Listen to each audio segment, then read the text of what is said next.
El libro de los Hechos es la segunda parte de una obra en 2 volúmenes que hoy conocemos como Lucas Hechos. Ambos fueron escritos por el mismo autor, Lucas, quien fue colaborador y compañero de viaje de Pablo. Esto queda claro en la introducción del libro donde Lucas dice: en el primer relato, o sea el Evangelio, escribí acerca de todo lo que Jesús comenzó a hacer y a enseñar. Aquí Lucas está dando una pista de lo que se trata el libro de Hechos.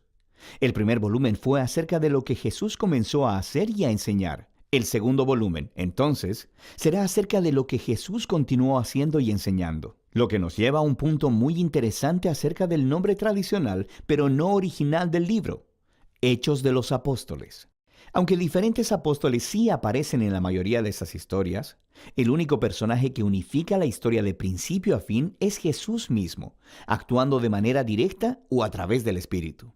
Así que el libro sería más adecuadamente llamado Hechos de Jesús y del Espíritu.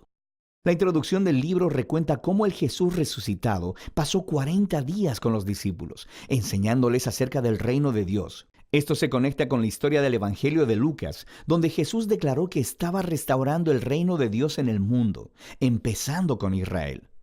Así que él llamó a Israel a vivir bajo el reino de Dios, siguiéndole a él. Y él fue coronado como rey cuando entregó su vida, y así conquistó la muerte con su amor. De manera que el libro de Hechos comienza con el Rey Jesús resucitado, instruyendo a sus discípulos acerca de la vida en su reino. Él promete que el Espíritu vendrá pronto y los llenará con su presencia personal.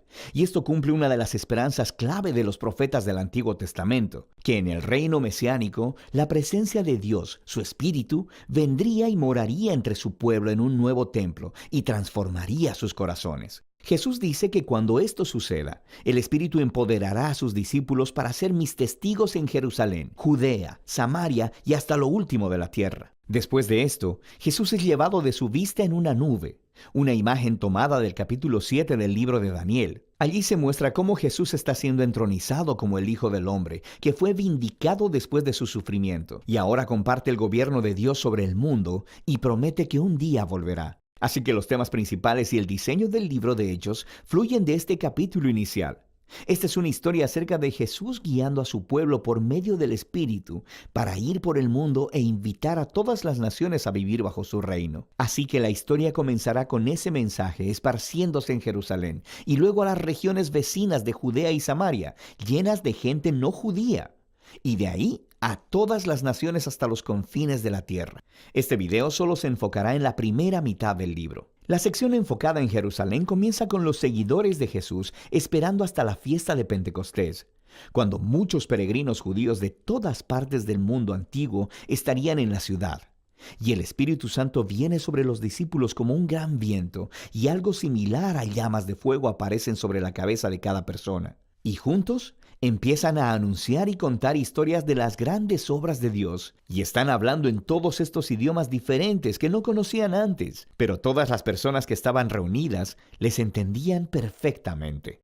Ahora, para poder ver lo que Lucas está enfatizando en esta historia, es crucial que veamos las raíces de estas imágenes en el Antiguo Testamento.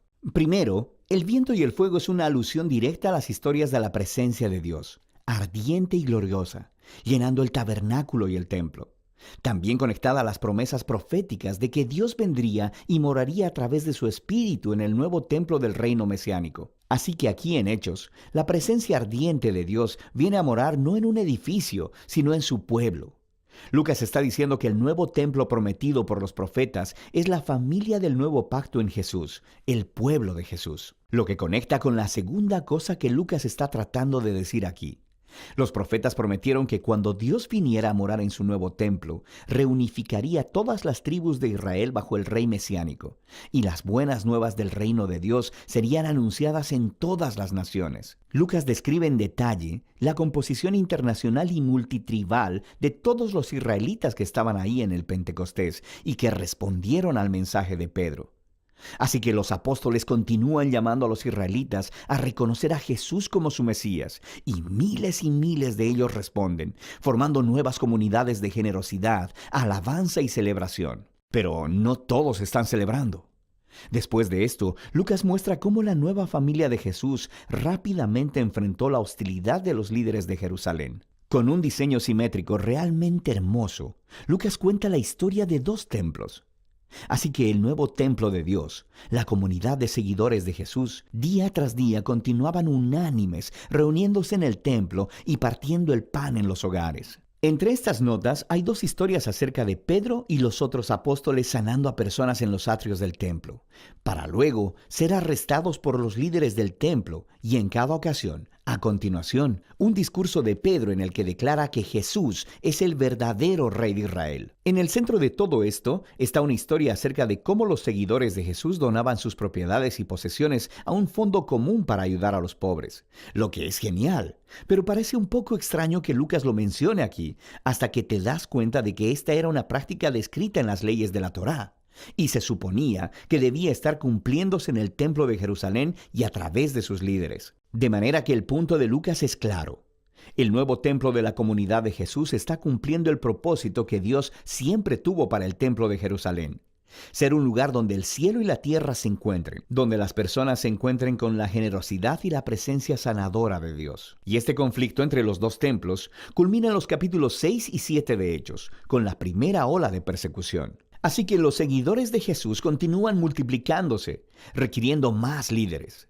Uno de ellos, Esteban, es un valiente testigo de Jesús en Jerusalén y quien termina siendo arrestado, acusado de hablar en contra y hasta amenazar el templo. Entonces Esteban da un largo discurso mostrando cómo los líderes de Israel siempre han rechazado a los mensajeros que Dios les ha enviado, incluyendo a Jesús y ahora a sus discípulos. De manera que los líderes de Jerusalén se enfurecen, asesinan a Esteban y comienzan una ola de persecución contra los seguidores de Jesús, lo que ocasionó que muchos fueran esparcidos fuera de la ciudad. Pero esto tiene un efecto paradójico. Lucas muestra cómo esta tragedia se convirtió en un medio por el cual el pueblo de Jesús es ahora enviado a Judea y Samaria. En esta sección, Lucas ha recopilado un diverso grupo de historias que muestran cómo la comunidad de Jesús, en su mayoría judía y establecida en Jerusalén, se convirtió en un movimiento multiétnico e internacional. Primero está la misión de Felipe a Samaria.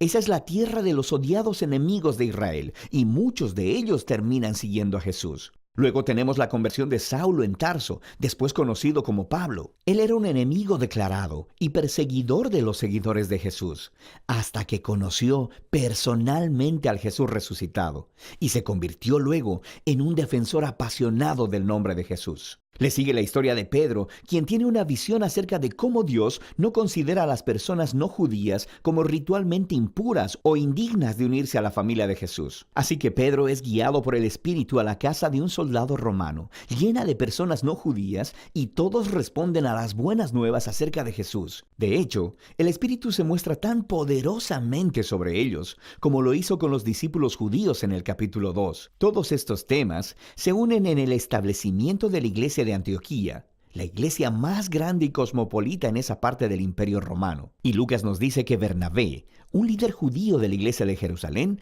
se trasladó junto con Pablo para ayudar a dirigir a la comunidad de esta iglesia. Y así se convirtió en la primera iglesia grande y multiétnica de la historia, y donde los seguidores de Jesús fueron llamados cristianos por primera vez. Y es desde aquí que los primeros misioneros internacionales fueron enviados. Así que vemos la comisión de Jesús haciéndose realidad. Y eso nos lleva al resto de la historia de Lucas. Por ahora, esta es la primera mitad del libro de Hechos.